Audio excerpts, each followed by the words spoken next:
बिस्मिल्लाहिर्रहमानिर्रहीम। अस्सलाम वालेकुम। मैं हूं फ़हीम अख्तर, एक नए व्लॉग के साथ हाज़िर खिदमत हूं। नाज़रीन, जिस ख़दशे का और ख़तरे का इज़हार किया जा रहा था या इम्कान ज़ाहिर किया जा रहा था, वो आज पूरा हो चुका है। साबिक़ वज़ीर-ए-आज़म इमरान ख़ान को साइफ़र केस के अंदर और शाह महमूद कुरैशी साबिक़ वज़ीर ख़ारजा पाकिस्तान हैं, उनको पीसी केस के अंदर 10-10 साल की जो कैद की सज़ा है, वो सुना दी गई है। इमरान खान और शाह महमूद कुरैशी को कमरा अदालत जो कि अडियाला जेल के अंदर बनाया गया था, उसी जेल के अंदर ट्रायल किया गया और फिर सज़ा सुना दी गई। ये पाकिस्तान की सियासी तारीख के अंदर आप कह सकते हैं कि एक अनोखी वारदात, अनोखा कारनामा हुआ है। और जिस अदालत के अंदर ट्रायल किया गया, उसी अदालत जिस अदालत जो जो अदालत बनाई गई थी जेल के अंदर, फिर वहीं पर ही उनको सज़ा सुना दी गई है। लेकिन इमरान खान और शाह महमूद कुरैशी को सज़ा सुनाने के बावजूद जो मकसद था वो पूरा नहीं हुआ। तहरीक इंसाफ की जो हिकमत अमली है वो कामयाब रही और ये सज़ा, मैं ये समझता हूँ कि इतनी इम्पोर्टेंट नहीं है। इतनी इम्पोर्टेंट नहीं है। इसके मकासद गुज़श्ता रोज़ मैंने व्लॉग के अंदर बता दिए थे। लेकिन अब तहरीक इंसाफ क्या करने वाली है, इमरान खान कब तक बाहर आ सकते हैं, आज़ाद हो सकते हैं, वो भी आपको बताएंगे।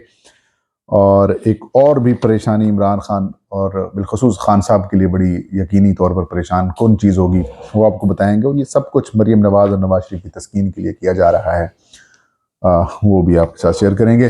जज अबुल हसनात मोहम्मद जुल्करनैन और जज मोहम्मद बशीर साहब, इन दोनों के दरमियान सख्त मुकाबला था कि पहले खान साहब को सज़ा कौन सुनाएगा।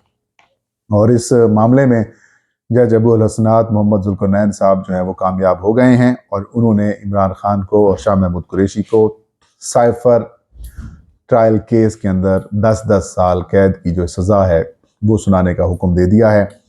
कल रात जो गुजरी है, उस रात तकरीबन 12 बजे तक जज साहब जो हैं वो ट्रायल करते रहे, समाअत चलती रही और जिरह जो है वो इनके ऊपर होती रही। बड़े खौफनाक किस्म की चीज़ें जो हैं वो जज मोहम्मद अबुल हसनात जुल्करनैन साहब ने की। बिलखसूस वो लोग जो कि प्रोसिक्यूशन के अंदर शामिल थे, उनको जिरह के लिए स्टेट का वकील बनाकर जो है वो कर दिया गया और उन्होंने फिर गवाहान हूँ या फिर जो बाकी मामलात हैं उनके ऊपर जिरह की और फिर आज 342 का बयान रिकॉर्ड करके उन्होंने सज़ा भी सुना दी। दिली तस्कीन हुई होगी मरीम नवाज़ की और नवाज शरीफ की, क्योंकि वो ये समझते थे कि इंतखाबात 2018 से पहले मरीम नवाज़ और नवाज शरीफ जेल में थे, यानी कि वो खुद जेल के अंदर थे, तो अब इमरान खान और शाह महमूद कुरैशी भी जेल के अंदर होने चाहिए ताकि फिर लेवल प्लेइंग फील्ड जो है वो उनको मुकम्मल तौर पर मैसर हो सके। लेकिन इस हरकतों के बावजूद भी मकसद जो था वो पूरा क्यों नहीं हो सका। और मकसद इसलिए पूरा नहीं हो सका, ये जो चीज़ सामने आई है कि जो मुस्लिम लीग नून के हामी सहाफ़ी हजरात हैं, एंकर पर्सन हजरात हैं, उन्होंने जो कुछ ट्वीट्स की हैं, जो मौक़िफ़ ज़ाहिर किया है, उसमें वो परेशान दिखाई दिए हैं। उन्होंने परेशानी का इजहार किया है। उन्होंने कहा कि अभी भी इमरान खान लाडला है, ये है, इनको तो सज़ाए मौत होनी चाहिए थी या कम अज़ कम उम्र कैद की सज़ा होनी चाहिए थी, ये होना चाहिए था, वो होना चाहिए। तो अभी ये अंसर मौजूद है कि वो अभी भी लाडले हैं।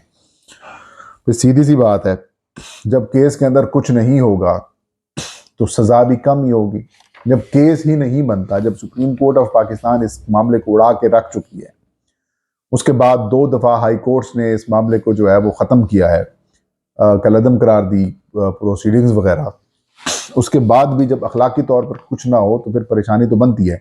और फिर कौन जज होगा जो तारीख में अपना नाम जो है वो इस तरह लिखवाएगा कि देखें, एक मकबूल तरीन सियासी लीडर, एक मकबूल तरीन सियासी जमात का सरबराह, एक साबिक वज़ीर आज़म, उनको अगर हम फांसी दें या उम्र कैद दें या फिर कोई सज़ा दें और वो दुरुस्त भी ना हो, तो ज़ाहिर है इन जजेस ने भी जाकर अल्लाह को जवाब देना है।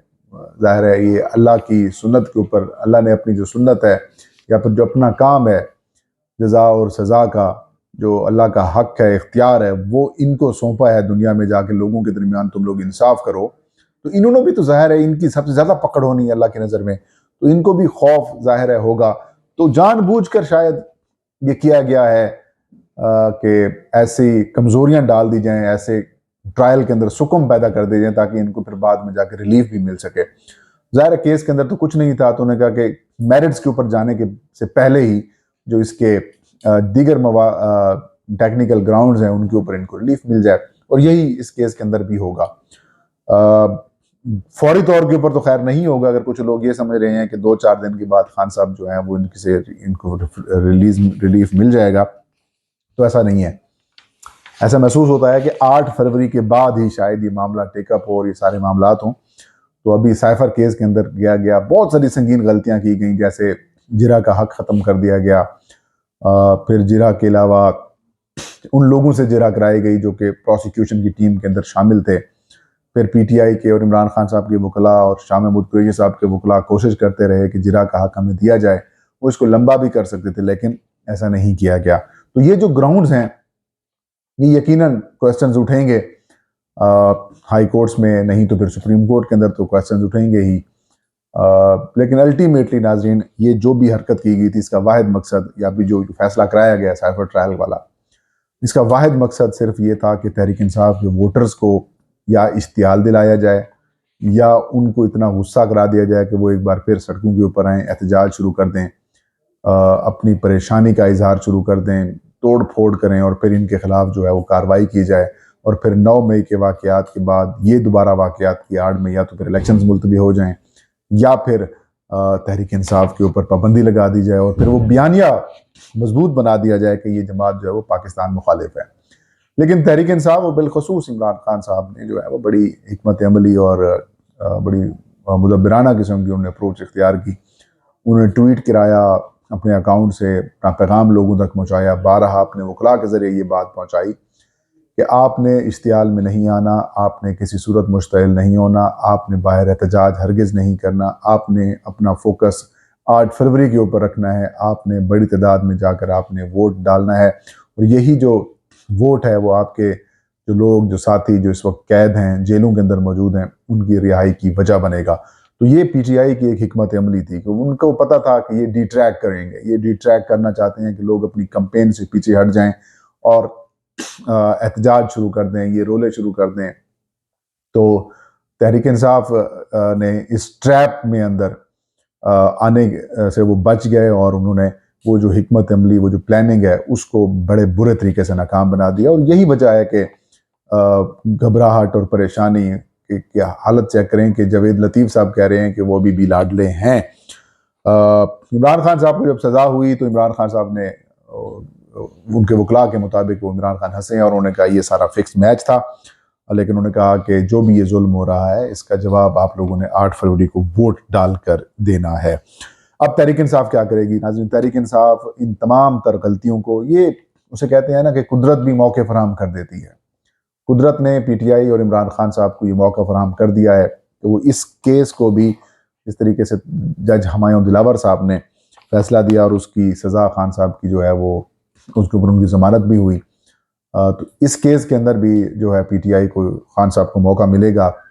लेकिन अभी एक और केस के अंदर भी फैसला आना है, और पीटीआई के पास ऑप्शंस यही हैं कि वो जो टेक्निकल ग्राउंड्स के ऊपर जो गलतियां की गई हैं, जो तहरीक इंसाफ के हकूक़ ख़त्म किए गए हैं, इमरान खान के, शाह महमूद कुरैशी के जो हक़ दिफा या फिर हक़ जिरा का, जिरा का हक़ था वो सलब किया गया, फिर उनको नहीं दिया गया और फेयर ट्रायल नहीं हुआ, ये बात साबित हो जाएगी। तो ज़ाहिर है चंद दिनों की मार है, लेकिन होगा इलेक्शंस के बाद ही। लेकिन उस वक्त तक जो मकसद था कि 2 मकासद थे कि मैंने पहले बताया कि पीटीआई के लोगों को इश्तियाल दिलाना, दूसरा मकसद ये था कि तहरीक इंसाफ के जो वोटर्स हैं उनको डिमोरलाइज करना, उनका मोराल गिराना। लेकिन वो मेरे ख्याल में कामयाब नहीं हुए इन दोनों मकासद के अंदर, और बेचैनी के अंदर एक और हरकत भी करेंगे। और दूसरा जो तोशाखाना केस है, नैब का जो रेफरेंस है 190 मिलियन पाउंड वाला मामला, उसके अंदर इमरान खान और उनकी अहलिया को सज़ा सुनाई जा सकती है, बल्कि अब तो कह भी सकते हैं कि सज़ा सुनाई जाएगी। ये वाहिद ट्रायल है जिसके अंदर हमें नज़र आ रहा है कि फैसला क्या आएगा या फिर क्या आने वाला है। खैर, जो जुल्म होगा वो खान साहब के लिए बड़ी तकलीफ दे बात होगी कि उनकी जो अहलियाँ हैं बुशरा बीबी, उनको शायद उनके सामने जो है वो पुलिस गिरफ्तार करे, और फिर शायद अडियाला जेल या फिर कहीं और जो वुमेन ख़वातीन के लिए वाले से जो बनाया जाता है वहाँ पर उनको रखा जाए। साबिक़ खतून अव्वल हैं, तो कानूनी तौर पर इमरान खान को तो मज़ीद रिलीफ मिलेगा, और पीटीआई इस सारे फैसले को चैलेंज करने भी जा रही है। लेकिन फिर वही बात है, क्या इन फैसलों से इस किस्म के ट्रायल से क्या पाकिस्तान के अंदर सियासी इस्तेहकाम आएगा? उसका जवाब नहीं है। अभी भी वक्त है। साफ शफाफ मुनसिफाना इंतखाबात करें और सबको पाकिस्तानी समझें। आज का वीलाग फ़हीम अख्तर को इजाज़त दीजिए। अल्लाह हम सबका आमीन नासिर हो।